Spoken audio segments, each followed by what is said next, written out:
speech in 3, 2, 1. I'll be doing three things in this debate: explaining to you the principle justification for why this is the right action to take. The second thing is to explain to you the frame of this debate. And then the last thing is to give you pragmatic impact on why we still win the debate nonetheless. I think for us to have this debate, we need to understand what fundamentally rigged elections are.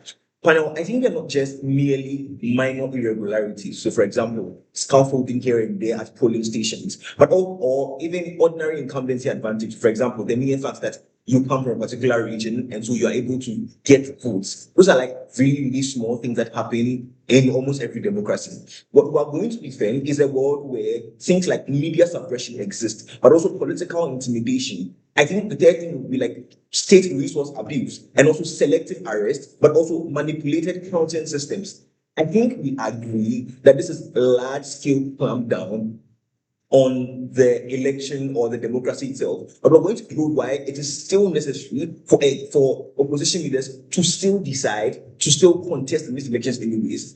I think the first thing that we need to understand is that elections are not only mechanisms for victory. So the first thing is that I think elections are mobilization tools. What it means is that when you have an election, that's the only way you can collate a group of people to gather around an idea. So in a world where people agree that something is wrong with them, something is wrong with their country, in most instances, an election is the only way through which they come together to collate around a particular idea. So, for example, we don't have good systems in our country. We need to rally around a point, a focal point, where we can all see that this is not going well for us. I think that was what an election does. But the second thing is that I think it creates visibility platforms. What it does is that it tells the people in the country that there are still other options that exist. And what it does is that it prevents people from disengaging with the systems infinitely. And our point why disengaging the system is a bad thing in and of itself. The third thing is that it provides resistance infrastructure. What it does is that it puts a blockade that allows people or that allows the nation to fight back their government. So I think in most instances, for example, what is going to happen is that there will still be pushback to governments when governments are doing horrible things. What happens in our world, what happens in the comparative world, is that in the world where elections don't happen, that resistance infrastructure is comparatively weaker. Because in our world, people can still rally around opposition groups and still say that the government is fucking us up. The issue is that even if it doesn't give us the end goal that they want, in our world, we have some sort of a resistance infrastructure that they don't have. Because in their world, the comparative is that they disengage from systems indirectly. I think the issue is not whether or not opposition can win, but whether or not contesting creates better outcomes for democracy and citizens than withdrawal or disengagement. I think the first argument then is on principle. I think opposition leaders panel have an obligation beyond personal victory. Opposition leaders panel are symbols of resistance, but also organizers of political energy and also coordinators of institutional pressure. What happens is that in most instances, the way things work in a nation is that you need to rally people around the focal point. What opposition groups do is that they act as the focal point or the binding agent that rallies people around it. What it does is that it gives the people in the country a fighting chance because now they have a central idea that they can rally around. The only way that happens if they have an alternative from the government that they can rally around. I think then that the first argument that we have is that contesting preserves democratic culture and political infrastructure. I think even rigged elections panel creates things like political participation, but also sustained opposition networks, but also it maintains voter habits. What it does is that in instance anyways, there's a high likelihood of change because we keep the people in the system, we don't keep them disengaged. But also I think that if opposition parties disappear from elections, here's what happens. Ruling parties normalize one party dominance, but also future organizing becomes difficult because there's no focal point on which we can gather around to create change for ourselves. But then I think the second argument that you get from us, the panel, contesting exposes rigging more effectively than absence. I think we need to understand a few things. When opposition participates, I think we are able to measure irregularities or the scope of irregularities, but also fraud becomes politically visible and citizens witness suppression directly. I think in the world that is an opposition and they are being oppressed, the citizens can be angry enough because there's an opposition that's actively being oppressed. In their world, when there's no rallying point, the government can just say that these are just isolated incidents or these people are horrible people that we are going after. In our world, or in the comparative, what we do is that we rally them around something, and because of that, suppression and horrible acts of election violence become very possible. I think that's the argument that I think boycott usually fails strategically. Here's the thing. I think regimes really collapse because opposition stay cool. Like, that's not how change has happened for anybody. But also, authoritarian government would simply proceed if opposition parties stay home. What happens is that institutions become more captured, opposition loses momentum, and ruling parties gain uncontested control. It's a comparative debate. In our world, there is some semblance of a chance that, based on historical precedent and how elections have happened, if there's an opposition party, there's a likelihood that, I'll take you. How does political parties use that experience? I think, like, you can spend your speech explaining that to us. That's fine. So I think the issue is that in our world, there's a high likelihood of people actively like changing because based on political precedents, the only way we have achieved political change when opposition parties have existed. What it means is that historical precedent is on our side because in the world there's an opposition group, there's a likelihood for some change to occur. In their world, there's no rallying points, there's no focal points.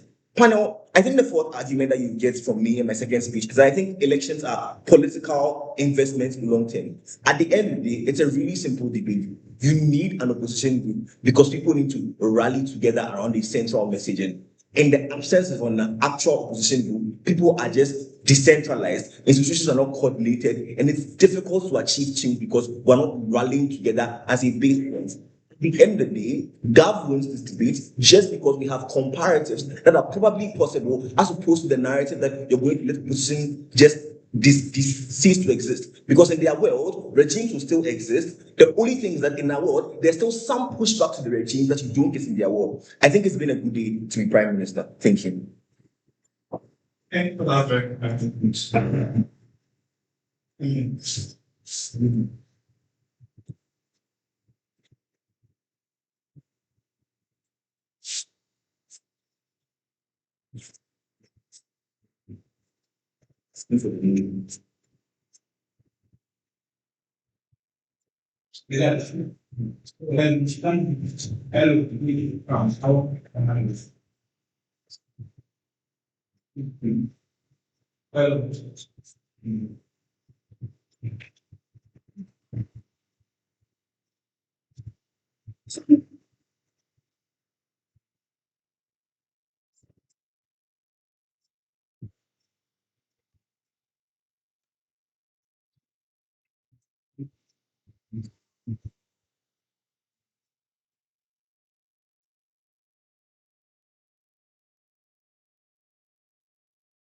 Starting my speech now, the most important thing has to be in the interest of the actor in question, being it the opposition party and what they want at large. First thing is to say these particular individuals want to win the election and hold on to power. The basic principle that pushes these individuals to be in this particular position is to ensure that they create a system that is much more fair, because the very system that they are living in at that very moment is one they think is very flawed and they cannot necessarily live within that in the next future. But secondly, beyond election, they have like the identity or they have the knowledge or the idea of calling for electoral reforms, because the very system, as I've told you, that like they are living in is one that is much more rigged and something that is very flawed. They cannot necessarily live within that in that particular regard. In a preservation of like democracy, they have to take a strategic, actions and a policy reforms or put your resources in a better mechanism to get all the sovereignty that these guys want on their side. The first thing that we want to prove on our side on the very setting of the debate and how the motion has to be engaged. First thing is to say that in a democratic setting, there are two things that we have to take note of. There are power dynamics in terms of having support or heavily support that heavily supports the ruling party to take any actions they have or they want to take in that particular regard. It means that for you to break that particular structure or for you to break that particular barrier, for you to enter into that spaces and have a fair conversation and have a fair election, you have to break these things. You cannot necessarily break it by just contesting the elections. The very tool that they use use to rig the election is one that do not necessarily engage in that, i.e. being it the manipulations of these individuals, and secondly, using the state media to restrict your information in terms of your campaigning out there. We don't think there's the best option for you to leave all these particular mechanisms that hinders your progress, that hinders your campaign, and just focus on just contesting. But second, we think it's a terrible idea for you to engage in, because one, we don't think that we have the capacity in and of itself to reach that particular standard. If we have the capacity to do so, we think that we have to do it in a strategic way. This is a better comparative for us to engage. We think that the most important thing to this debate has to we don't think that you have to just waste your resources and time and energy and integrity in just contesting election, but just merely call for re-elections and all those things. They've been in power over 20 and 40 years. They are still in power. The reason is simple. If they rule you today or if they win today and you go and contest, they are most likely to use the state's resources and those media and go ahead, just rule the case in their favor because they have that particular state agency supporting them in that particular regard. But secondly, the mobilization of resources and power to break the very structures that harm the democracy is most likely effective on our side. Why? Because the mobilization has to be in a strategic form, in a way to be engaging concerned citizens and calling for social movement activists to constantly criticize the government, just like this guy says. If you criticize the government and call them out that they've been stealing or they've been violating the electoral processes that they engage in, we think that's much more beneficial on your side, because you don't necessarily have to invest all the resources that you have as an opposition party to engage in that particular front. We think there's a better alternative for you to engage in that particular regard. Things that makes electoral systems false. The most slide stated that ruling parties manipulate elections. How do they manipulate these particular elections? When they have the electoral commissions in their own capacity to rule. But secondly, when they point these particular electoral commissions to be in their favor, they try to do the bid of the ruling party. We don't think that these are systems, or we think that these are systems that are in place and constantly will let the opposition party, the ruling party, to continue to perpetuate the kind of ideology that they have. If you don't take action against those things, you are most likely to go and constantly follow up on real elections and all those things. But secondly, the intimidation of opposition supporters. This is something that's very terrible, and we have to engage on that particular front. At a point that they intimidate your supporters, they will go ahead and still call for the real elections and contest the election for them to come and review it and vote it again. The kind of system that intimidates you, using the military or security agencies to intimidate you on that particular, are still in existence. You don't necessarily engage in that particular front. You are just mobilizing yourself and being on the street calling out for reforms, or just being in the law court calling out for re-elections or just investigation of those elections that happen. But thirdly, the media restriction is much more important, because media have access to a lot of number that lives within that particular state in of itself. At a point that you don't have that access, there's a lot of restriction in terms of your campaign. It's much more detrimental to you in terms of you trying to get the kind of solvency that you want on your side. For you to get in a better position to engage in a better and fair election, you have to equally have the equal platform without any restriction to get the kind of, the number and the kind of, ideology and the policies to preach out onto these particular individuals. Before I move on to the first case. If you legitimize this down for the basic idea is simple. If giving them the moral power to be in existence, the very thing that hinders them from not being able to come is one that you have to engage in. If you don't necessarily engage in that particular front, how do you then call for that reforms in the self-rep? The first thing I want you to note of in terms of our cases is simple. We think that this strategy or this particular action is a wrong focus. It's simple. Why? Because of two things. One, we think the very system that caused the electoral manipulations are still in control of the ruling party. It means that they can necessarily, or they have the power to just inform or just manipulate the electoral commissioner to just taking certain decisions in their favor. The reason why this is true is because of what is happening in Uganda. You don't necessarily have to go to the tangent of saying that we are going to call for re-election. They did it in 2020. They did it in the year 2016. They are still going on to go for re-election. The question then becomes, what's the solvency in terms of your re-elections and contesting of this particular election, that whatever the outcome may be? We don't think that there's any good thing that comes out of that. But second, we think that it's a waste of resources. Why? Because because even the judiciary board is most likely or most highly influenced by this particular executive kingdom or the executives of this particular state, right? We think that these individuals that lives within this particular court that you are bringing your case in there are people that have been appointed by this particular ruling parties and their executives. It means that they are most likely to do the bid of the particular, actor that appointed them to be in that particular front, right? But we think the most important thing is simple. For you to get a better solvency in the context of Uganda, you have to create or break the very basic and fundamental structures that hinders your progress. It means that you're most likely to be effective in terms of getting the kind of solvency that you want for yourself. But you don't necessarily have to be on the streets of just protesting that you're going to get whatever, impact. Oh, shoot. Yeah, shoot a beer. Yeah, I think it's 6 seconds.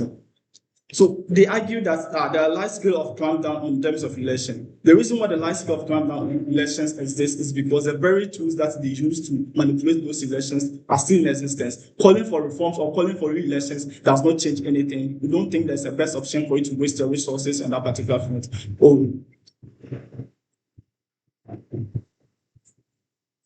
Thank you very much.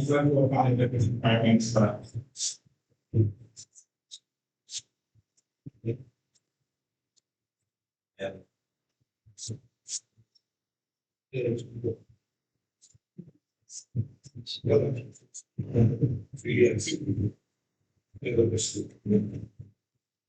All right.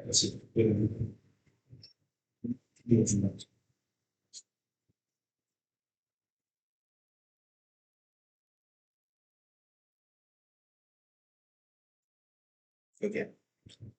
Starting my speech in 3, 2, 1. I think it is very important for us to understand that the motion says that you contest an election if you believe that that election is rigged. What it means is that there is a chance that perhaps that election might not be rigged. But also, let's assume a world where it is most likely to be rigged. What OP has to defend is a world where, even though they are going, so what Gav has to defend is a world where, even though we're more likely to lose, we should still defend it. What OP has to defend is complete boycotting of the elections. What they do is that they say that you are supposed to rally around a message, but also, for example, they say you can do social media, you can call people out, you can call governmental structures out. The reason why that is less likely to work in their world is that in their world, the people are aware that there is not an end goal that is change. Because understand that the only way that is possible for some amount of change to exist is in an election. In a world where you create a group that says that we're going to call out the government, but we're not going to participate in the election, it means that the end goal that is changed is less likely to be reached in their world. If that is true, then people don't have an incentive to even join the groups in their world. Because what you are saying is that, come and let's go and chastise the government, come and let's go and chastise the media. But in their world, even though we do that, we're still not going to participate in the election. What it means that in their world, they can't have change whatsoever. In our world, there's a possibility that because we are contesting that election, there's likely to be a change. What it means is that the debate is a very comparative world. In what world are you able to get some level of participation? A world where you believe that your cause will not go anywhere at all because you will not be participating in the election anyways, or a world where you agree that maybe it might not work, but there's a chance that it might work. You are more likely to rally around somebody that at least participates in an election because it offers you some level or some level of probable change. What it means is that in their world, they don't have a lot of what do you call it? They don't have a lot of in their world, they don't have a lot of people running around them. I think then the arguments are really simple from opening. I think the first thing that we're going to do is point out to you a few things. It is worth noting that the reason why we're doing this debate is simple. Panel. Over time, boycotts have failed strategically. If you've looked over the African continent, we have not gotten change by just deciding to disengage from the system. What has happened in most instances is that people have had to fight years on years. So, for example, you look at the colonial system, it looked like it was never possible to fight it whatsoever. I think disengaging from that system would have meant that there was no probability whatsoever that would have gotten some semblance of change. In a world where you decide to at least still contest in that election, there's still some level of change. What it means is that, articulate out of law, what it means is that historical precedent is on our side. But two, the thing I want to point out is that elections are long-term political investments. Here's the thing. I don't think that you are likely to win in your first go. But what happens is that opposition builds recognition. But two, it trains organizers. But three, you can identify supporters. But also four, you can develop local structures. Because the way governmental systems work is that you have to do a lot to change power. You have to start from the grass up top, develop several structures. What it means that if there's an opposition group, you might not win in the first year or in the second year, but from year 1 to year 5, you are more likely to develop structures that make it easier for you to possibly win. In the comparative, there is no opposition whatsoever. What it means that there's no local structures that you can develop because people think that, well, you are not even going to vote anyways, or we are not even going to participate in the election. So why should I participate in your movement? In our world, there's some level of structure, and that structure can at least be a pushback to the government. Because I think that it's worth noting that authoritarian government sometimes bad to certain things. So, for example, you look at like the Sharia laws and the dress codes that were happening in, of course, the country. But even though it was an authoritarian government, when the women went out on the streets, the government at least decided to stop arresting the people. What it means that maybe you might not even get change as in like election in the video, but in most of that, if there's an opposition group that's strong and recognized, you can call the government out on horrible policies, and you can at least get them to make some level of change. In the world where there's not a collective opposition, it is easier for governments to crack down on single individuals and call them out as extremists. In the world where there's an actual group of opposition groups, it makes it very easy for you to say that the government is fucking us up, and so join us, let us fight them. But before I move on, I think I'll make you right. So the issues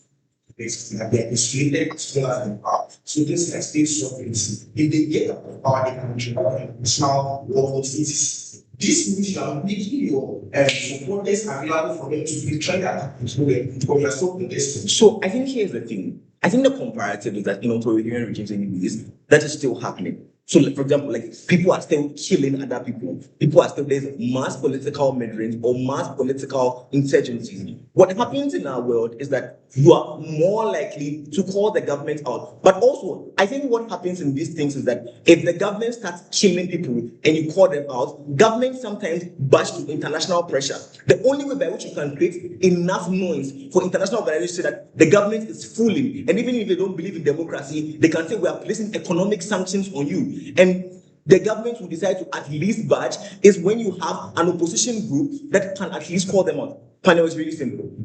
The POI asks is that people can still die.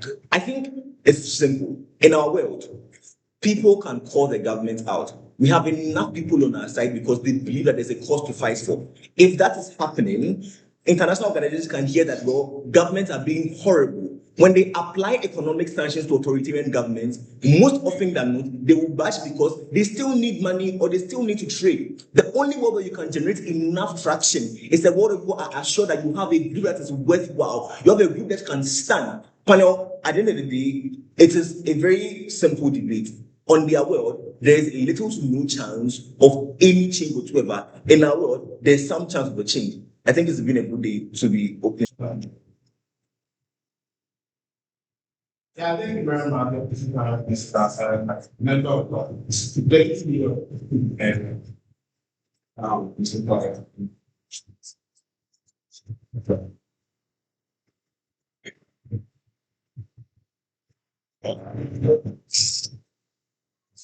All right, so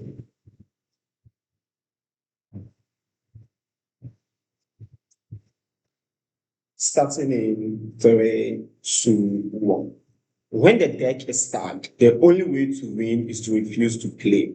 By contesting, opposition leaders don't provide a challenge to the regime. What they did do is that they provide its greatest asset, that is legitimacy, and I'm going to analyze this in my speech. First and first, we think that when opposition leaders constantly contest in this particular rigged elections, what they do is that they create a legitimacy trap. What then is the problem? The problem is simple. Contesting in rigged elections provides the regime with a democratic veneer it needs to survive internationally and domestically.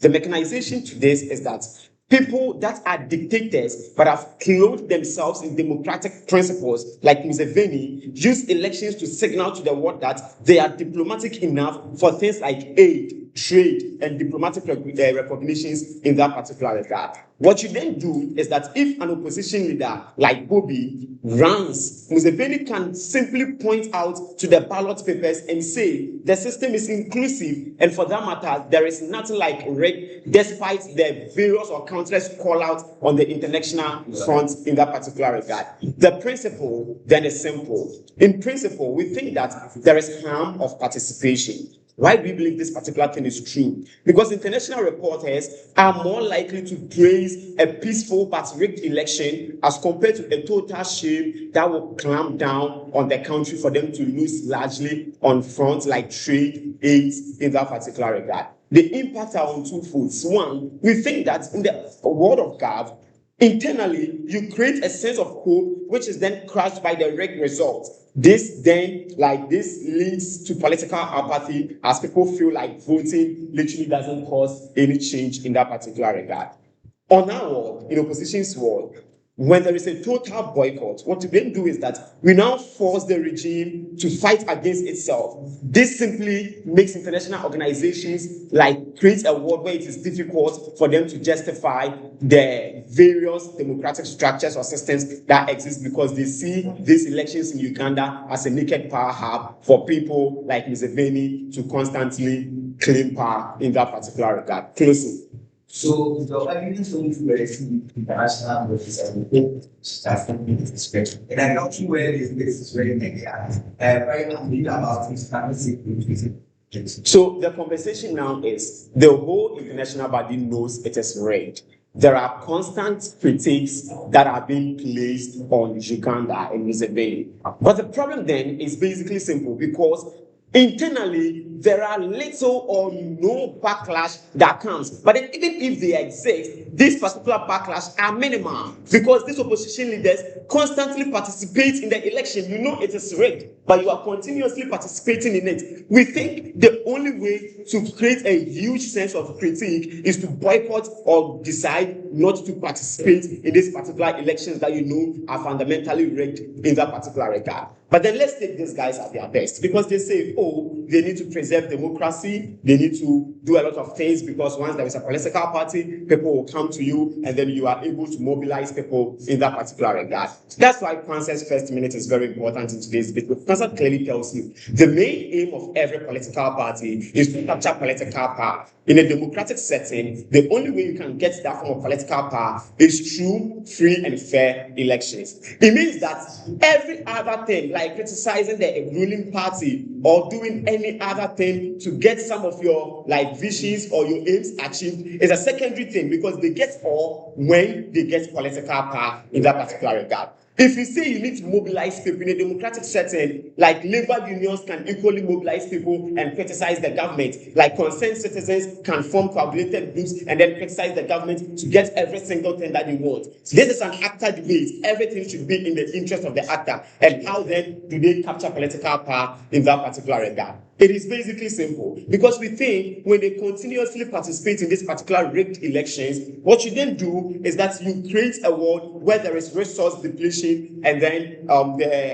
we know opposition always have a finite resources because they are not in power in the context of Uganda. And then what you then do is that the opportunity cost of playing this particular game is something that is very huge that we can't buy in that particular area. But before that, in your world, leaders can talk point the fact that there's no opposition immediately, so they still want to lead. But the second thing is that if in your world, people are not able to what the political party with, you're going to have relations in your world with. Actually, now we can convince you to at least give us some resources, because if we want to do an election, something somehow. Part of the conversation is, even if you have the numbers to call for resource mobilization from the ruling government, that thing in of itself is not going to cause any change so far as you capturing political power is concerned. But then secondly, you want to create a world where the systems of democracy are fair so that you can achieve your main goal. The conversation then is, even if you cause that particular change, you are still not going to capture that political power. Because at the end of the day, the government is not stupid. Museveni is not stupid to give you enough resources for you to find the loopholes when it comes to elections, for you to clamp him down on that particular regard.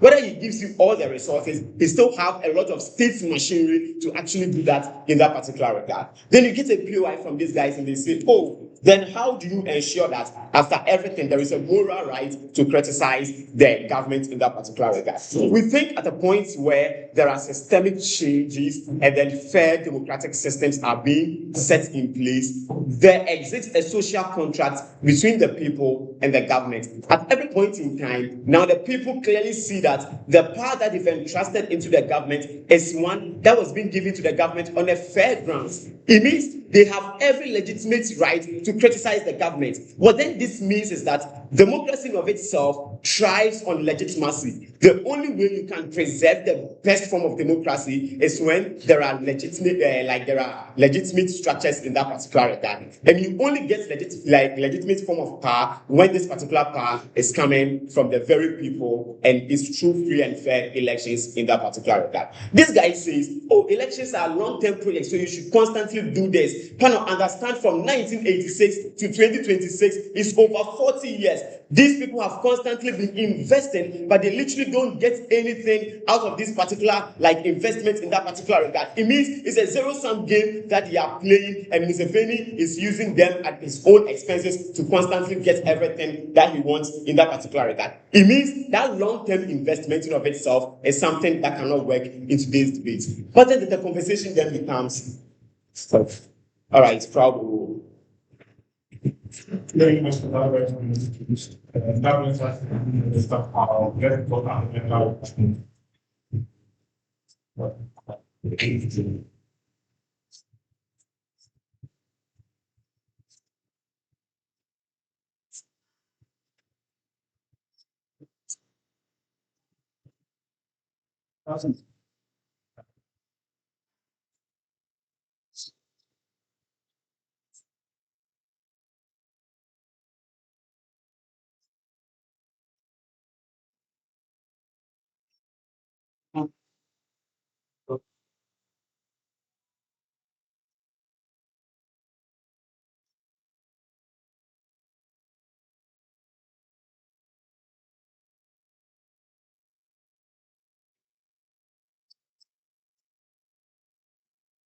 starting in 3, 2, 1.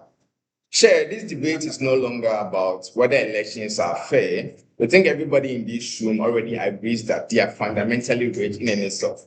The real question we have to ask ourselves is, what strategy gives opposition movements the highest probability of eventually destabilizing the authoritarian rule? We think OO tells you that 1, resources are scarce, supporters are endangered, institutions are captured. Those arguments literally sound intuitive, but they misunderstand how authoritative systems actually become vulnerable. We think because the fact that institutions are captured is precisely why elections must be politically explosive in and itself. We think opening government proof, like contesting election, does a couple of things. They say it's preserves resistance infrastructure, it prevents one-party normalization, and it creates that mobilization platform that they exist. I'm going to take this debate further. We think that contested stolen elections are one of the only moments where authoritative regimes are forced into public contradiction before the entire nation. That contradiction is what creates democratic rupture. A couple of extensions on that. 1, we think contesting rigid election converts invisible authoritarian regimes into visible illegitimacy. The biggest advantage authoritarian regimes have is not that they have repression, it's the normalization that exists. They survive because citizens gradually adapt to authoritarianism as 1, being permanent, 2, being inevitable, 3, and are socially accepted by people. We think that most people may dislike the regime privately, but they do not believe that 1, the resistance is literally possible, 2, others agree with them, 3, change can literally happen collectively. This is the core survival mechanism of authoritarian regimes and states. This is the mechanization to that. A contested election disrupts the psychological equilibrium that exists. When opposition or contest you have a couple of things. One, rallies become visible. Two, turnout become more visible. Three, support becomes measurable. Four, citizens see millions of people publicly desiring change. We think that this matters because people stop seeing themselves as isolated deserters, right? Now the regime faces a problem. It must visibly override the demonstrative collective will of the people that are literally protesting the regime. Once you do that, there's a couple of things that's happened.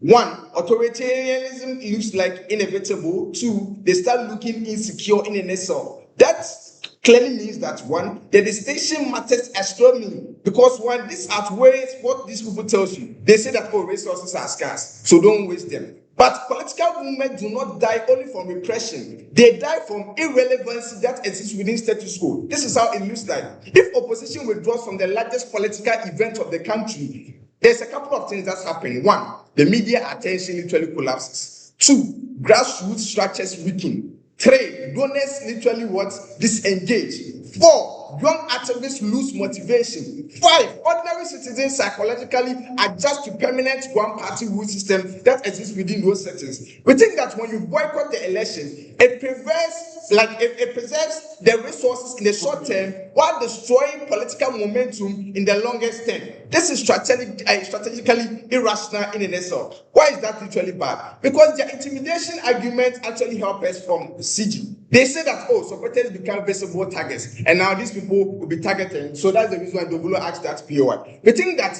but authoritarian supporters are already monitored and vulnerable in itself because the citizens literally desert them within status quo. But that question is whether their sacrifices produces political leverage for us. How does that do that, right? One, we think that the boycott does a couple of things, right? Repression happens invisibly. Two, individually, people then care to engage. Three, without political momentum, you do not get the change that you want. We think under contestation, there's a couple of things that happen. Repression becomes public for people to engage. Two, it is literally documented for references. Three, politically costly. So that means that a lot of people would want to move in and challenge the status quo. We think authoritative regimes are strongest when they can repress quietly, right? We think contested elections force that repression, right, into national and international visibility. And that's the reason why we have that international media outlets coming into authoritative regimes to cover the things that are literally happening within that regard. All misunderstand how captured institutions literally work. See, media and institutions are controlled anyway. It happens that they are controlled anyway. But this is exactly why elections matter. Because elections are one of the few moments where regimes cannot fully hide social realities. Because one, even in captured states, you struggle to conceive certain information. Massive rallies, visible turnouts, leaked political polling data, viral footages of people that are discriminated, public anger, and post-election unrest. The more aggressively the regime manipulates outcomes, the more obvious its insecurity literally becomes. That means a couple of things. One, an authoritative regime collapse often begins not when citizens suddenly hate the regime, but when elite, bureaucrats, security forces begin doubting whether the regime can sustain their stability. And that's what happens. Because when you contest stolen election, you create that doubt. Because people don't just boycott the elections, they want to literally cause that stage that happens within status quo. Second level of extension, we think contesting creates a legitimacy trap that these people want to engage in. But before I do that, shoot your POI. All right, so the irrelevancy. Wow. All right, sure.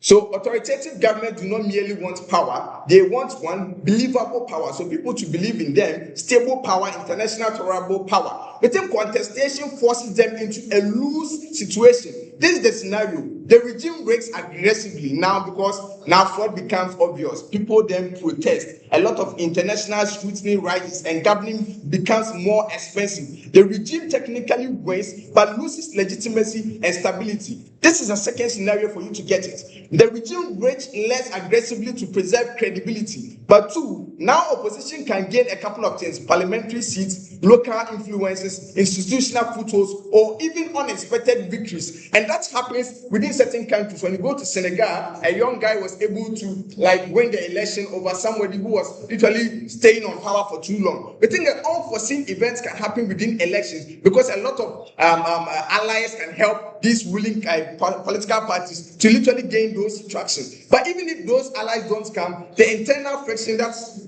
what? Okay, thank you. Give it to you.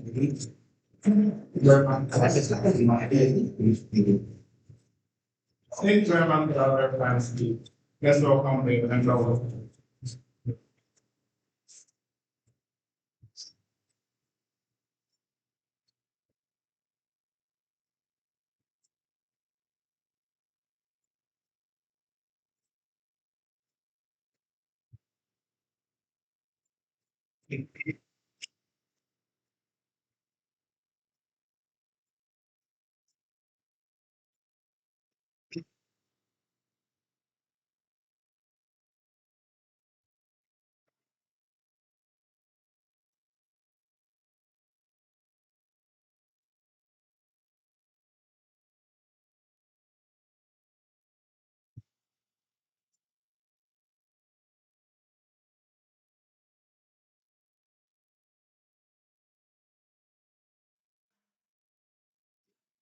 Starting in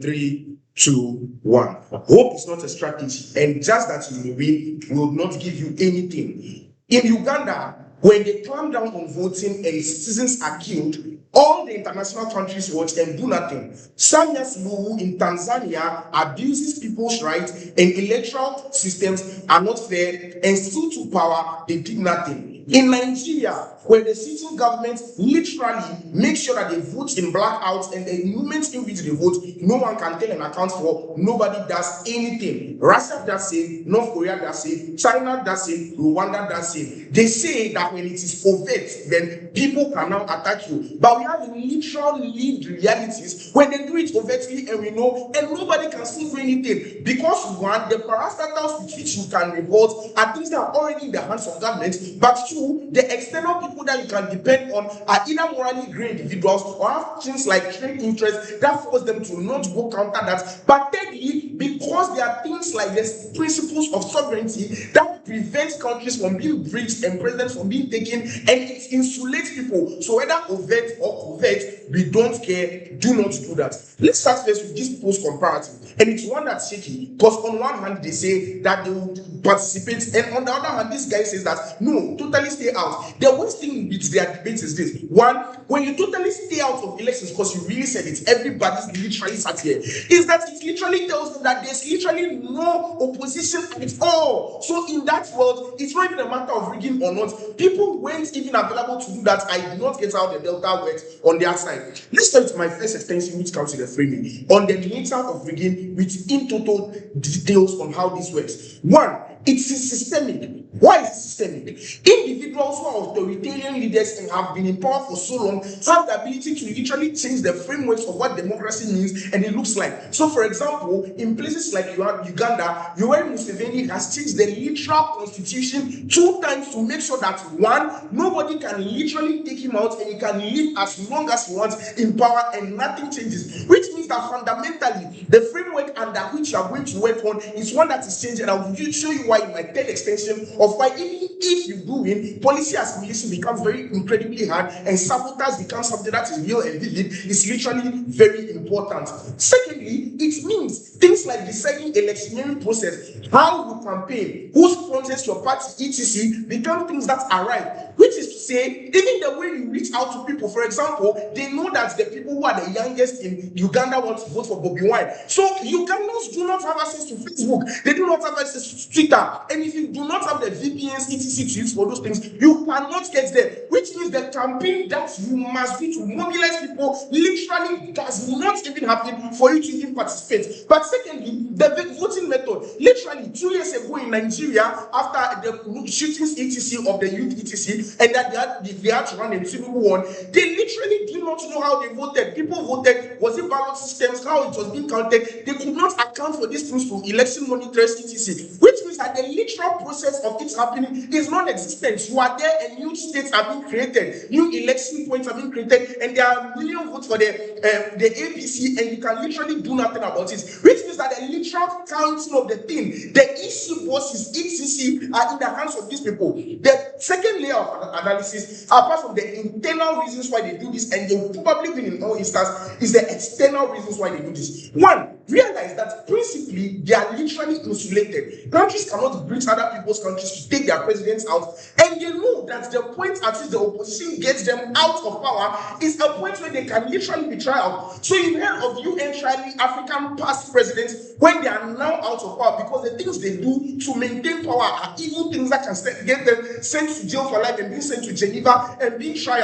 What does that mean? They have vested interest to make sure that they stay. A vote out of power means them going to long-term jail sentences, means them losing their life, their livelihoods, etc. But second thing here is that literally nothing can be done. What can AU do? What can UN do? We publicly condemn these elections, and that is the literal end. And the fifth thing is that it's being backed by state parastatals, the EC, things like military. For example, in Uganda, Muhusi, the son of Yoweri Museveni, literally can declare death on people on Twitter, and there's nothing that the community can do about it. It's literally sitting there. What is the impact of this debate? One, the literal process to get there is one that does not happen. So all their impact is built upon run. When you run, then you mobilize people. We prove that you running in the first place is something that probably cannot happen. So that contestation to lead to that impact they want literally is one that does not occur. So there's the causing of chaos by the process of you running, and that's going to be my second extension. But thirdly, you create a world where they must double down because their lives literally depend on them being in power and why this then is back. Which means two things by further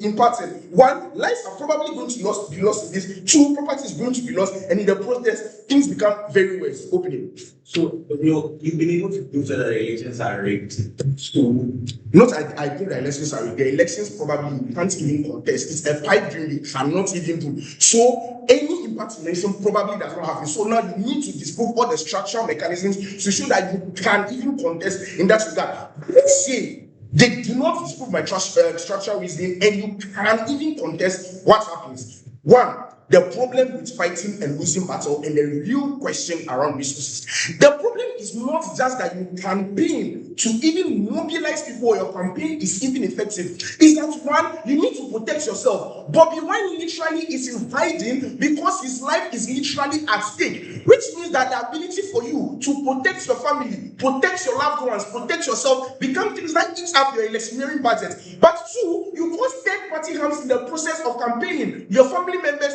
those who support you, etc. And the last thing is that you form a formal structure and a structured system by which your voter base cannot be captured. That is why the killing of people in front of Makerere University, when they go to towns like Kampala, etc., to capture people there, because now you are literally protesting, you are literally on the street. Maybe in our side they can kill people, but we know who literally they are. They can't deny it. They are literally out there on the street campaigning for you, and the process means they'll kill them. Which means even if you mobilize them, we can now attack them, we can now take them out. The next electioneering season will not be there. When your voter base does not exist, even if you run, it's a failed thing. But why does our side work? The reason why our side works is this: that you don't get the loser fatigue. After 40 years of losing, people literally will go away. Secondly, the support that you can get and the coalition from other political parties can still happen. But you know why?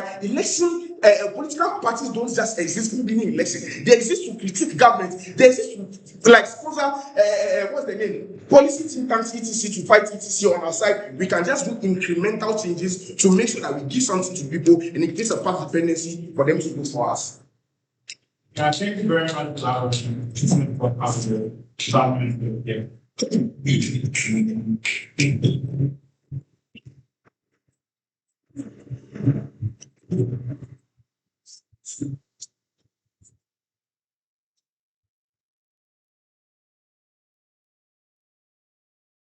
Can you give me a few seconds so that I write something there?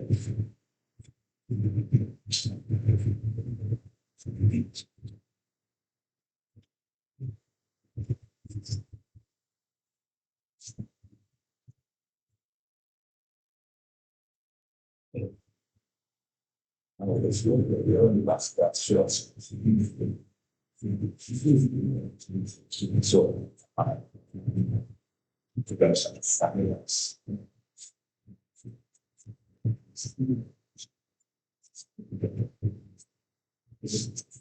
okay, so let me set some time. But I wish I could also see your time. Because okay. So I'm going to start my speech. So, but I think the most important thing that has happened in this debate is that every single team up bench told you that boycotting is a smart move, because even if you contest, there's nothing that is going to happen. So it's a strategic move, the move that is going to preserve resources and purity, and one that could actually like help these individuals in and out of itself, right? Because at the end of the day, nothing is going to happen, right? The regime wakes up, right? They will flip the mandate in and out of itself, right? The movement is still going to be invisible in and out of itself, right? Let me tell you what the debate actually played into and why you are going to do this.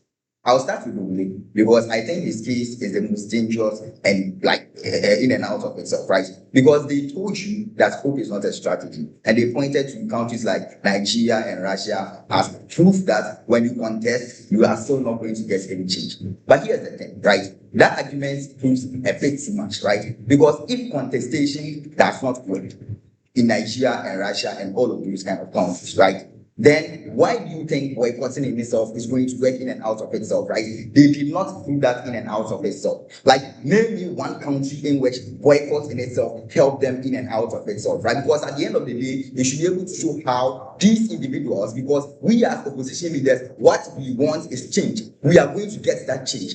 They say boycott or don't contest. They didn't prove how that is going to solve the problem in and out of itself, right? And also they use examples. I can also use empirical examples to show you that a lot of these regimes failed, right? So for example, Ukraine 2004, they contested, the regime eventually fell, right? Kenya 2002, the regime eventually fell, right? It did not fail, it did not fall at once. It took steps, right? Step by step, they were able to fall in and out of itself. So when they give you examples of Nigeria, all those countries in and out of itself, I can also give you countless examples, right? The debates cannot be examples in and out of itself, right? I'm coming. They also say that systems are so entrenched that contesting cannot change them. But if they are like this is true about boycotts, like in and out of itself, then boycotting in itself also cannot work in and out of itself, right? Because boycotting, when you look at it, is strictly less pressure on incumbents as compared to contested election in and out of itself, right? You cannot argue that the regime is too powerful to challenge, then your proposal is that,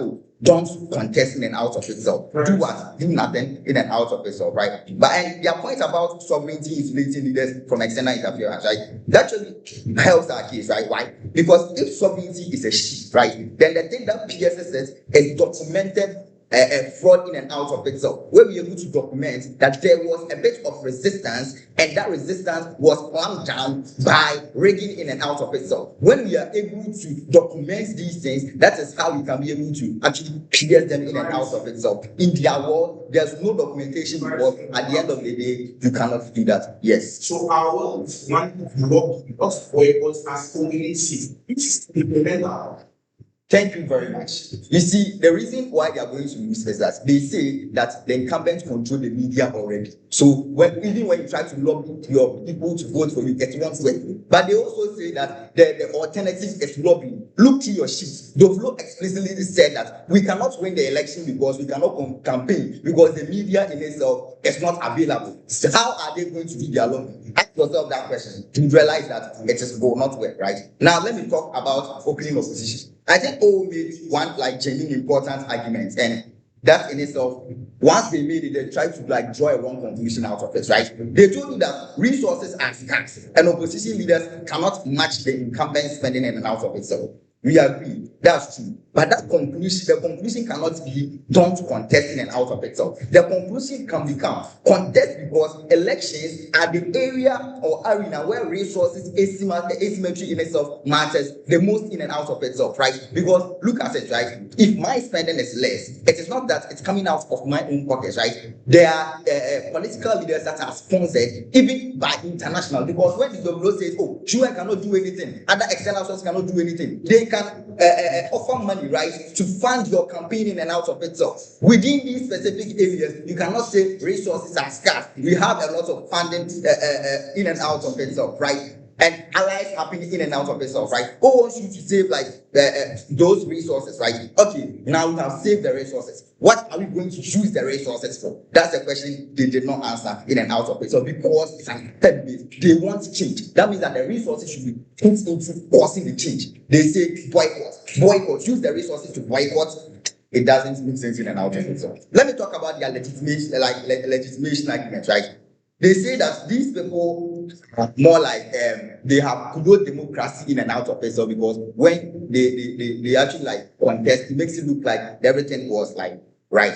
But the dictator does not need your participation to claim legitimacy. They will hold one election, wait or without you, even if you show up. See, there are areas where they can even plant a political party. So even if you, the opposition leader, you don't show up, another will show up, right? So that cannot be the case. Now, opening government, they were right about they were right about a lot of things, right? Like I like the direction they went, like fundamentally, right?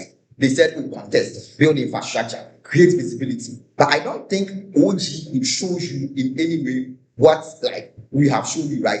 Because why we showed you why contesting in and out of itself works as a mechanism for change. Because OG told you, oh, elections are mobilization tools as long-term investment. True, but that's just a description, right? But Jefferey actually gave you more robust mechanization, right? He said the reason contesting works is that it breaks the psychological equilibrium that keeps authoritarian regimes stable. The regime survives not because people love it, but because people believe resistance is impossible and isolated in and out of itself. But once you contest the election with rallies, with turnout, with visible support, as time goes on, in and out of itself, what you get is that people now start to know, oh, Bobi Wine is actually a very good person that can actually contest this person, right? Because they have seen visible rallies in and out of itself. In a world where you don't contest and you sit back and boycott, people who have lost hope will not see that visible rallies for you. They will lose hope. That psychological equilibrium will not happen in and out of itself, right? And the legitimacy trap that Jeffrey told you about is something that is very important, right? That the regime is forced into either rigging aggressively and paying the cost of the rigging softly and risking the actual losses in and out of itself. Because here are two things that will happen. They can choose to rig aggressively, right? But when they do that, these documentations, as I've already told you about, will be very, very will be very visible because you rig aggressively. Everybody knows that you rig in and out of itself, right? At the end of the day, the actor won't change. These people are supposed to think how their strategy is going to cause a change. If they cannot win. Proud to be. Thank you very much. Let's welcome the application of the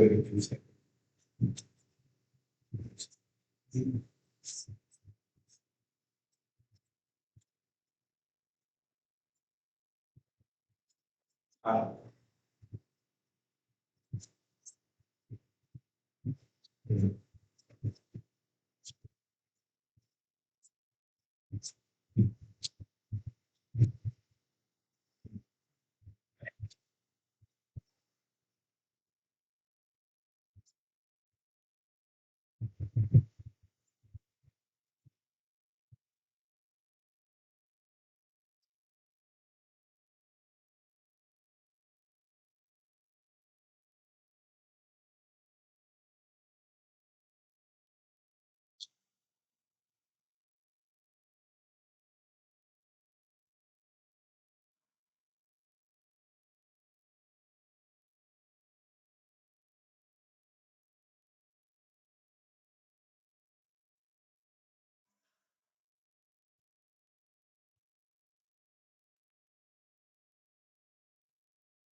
I want to start with the first part of Dorvlo's extension that goes completely unresponded to.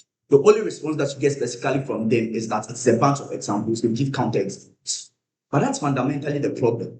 Dorvlo gave you about 5 structural reasons why the process of contesting is hugely ineffective to leading to the impacts that they are talking about, impacts like psychological impact or impact like mobilization. What are these numerous structural reasons he gives you? One, he explains to you why the process of clamping down is systematic and they equally include certain things like changing of the constitution. This is independent of an example. Secondly, he tells you how the campaigning process in of itself is made so stringent that it is very difficult for the individuals that are in the opposition parties to engage in the campaigning process. Thirdly, he explains to you why the voting method hugely incapacitates the people that are in the opposition party. Fourthly, he explains to you the issue of sovereignty that insulates these individuals equally from international actions because international bodies in of themselves have to respect the sovereignty of countries, else the international bodies themselves break because multiple individuals in international organizations would leave when international organizations don't respect sovereignty, and that principle in of itself insulates these autocratic leaders. What was the implication of this part of the speech? One, you might be able to contest theoretically, but practically, the process of contestation does not allow you to be able to mobilize individuals, specifically because it structurally removes the capacity for you to be able to mobilize individuals. Secondly, even the psychology of individuals does not shift towards your side because they don't get hope when they literally see that at each and every single point in time, there is no glimpse of success, and at each and every single point in time, they are consistently losing the fight in that regard. And it's not just hope that is lost from the citizens in of itself, it is hope that is lost from the people in the opposition party. When the other people that you are working with realize that it's a net zero sum game, what they are likely to do is to stop because they are wasting their life in the pursuit of something that is never going to actualize. This is quite crucial. There is zero response to it when this part of the speech literally undercuts every single thing that they talk about in the debate. The second thing I want to talk about is the issue of what the comparative is. And there are 3 comparatives that have been said in today's debate. The first comparative is that if you don't run for elections, you will boycott. That comes specifically from opening governments. And I want you to ask yourself, why is that the likely comparative?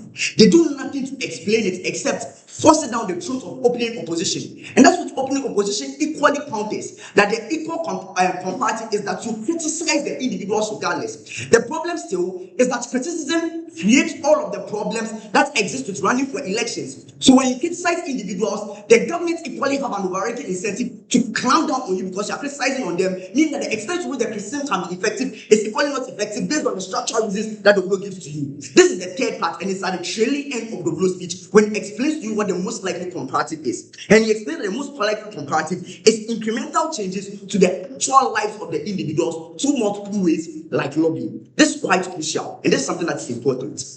Year in, year out, what opposition parties do is that they spend a ton of money engaging in campaigns that are not going to be successful either ways. Open opposition says that you save those resources, but they don't explain how those resources are going to be used.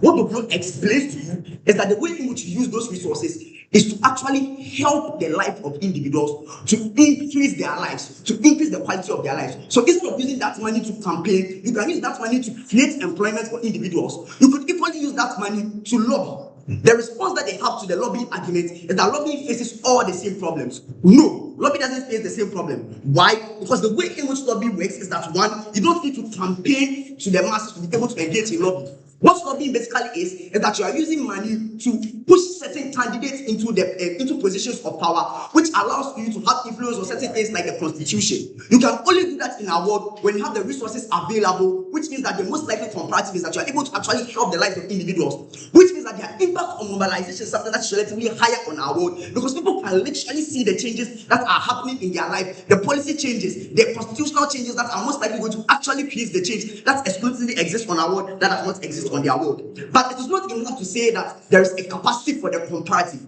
Then we have to equally explain why there is the incentive of the comparative from the opposition leaders. If you don't believe my speech, believe what Barimah literally tells you. What Barimah literally tells you is to explain to you that these individuals are symbols of resistance. If it's true that they are symbols of resistance, then there will be symbols of resistance either ways. The question then becomes, in what way do they resist against the people in power? We say that they resist against the people in power by using other mechanisms that literally help the lives of individuals individuals, which sometimes exclusively get over our speech, that waste about their speech, because it is, and this is what the way it is. We are literally changing the life of individuals. We are not engaging in hypothetical criticisms, but we are actually changing the life of individuals, which is something that is a massive way up. That actually means that people's life, or the quality of people's life, become better.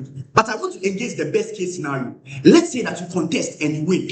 Best thing that you can do, you contest and you win. I will explain to you why even when you win, you actually become a demon to the people. Here's why that is the truth. Because you are less likely going to be able to do good things for the people when you win. Why is this something that is likely the case? One, the people that exist before you create structures that make it difficult for you to rule the nation when you come into power. So it means that you have to do a lot of other things like changing the constitution, all of those structural barriers. It means that you're actually not able to do the important things that the people want. So you spend all your 4 years trying to fight against the structures that they've established instead of helping the people. Before I proceed, I'll take with me. The thing is that okay, the parent you think that are clamping down on the position you told to be in power, it does not do anything the candidate system. That our case does not have to explain why they have to control to the power. Our case explains that they actually create change for people. So even if it does not change the mind of the autocrats in power, it at least affects the people on the ground. And I want this to be important. Our comparative is not to prove that you are able to remove the regime, because nobody removes the regime in either world.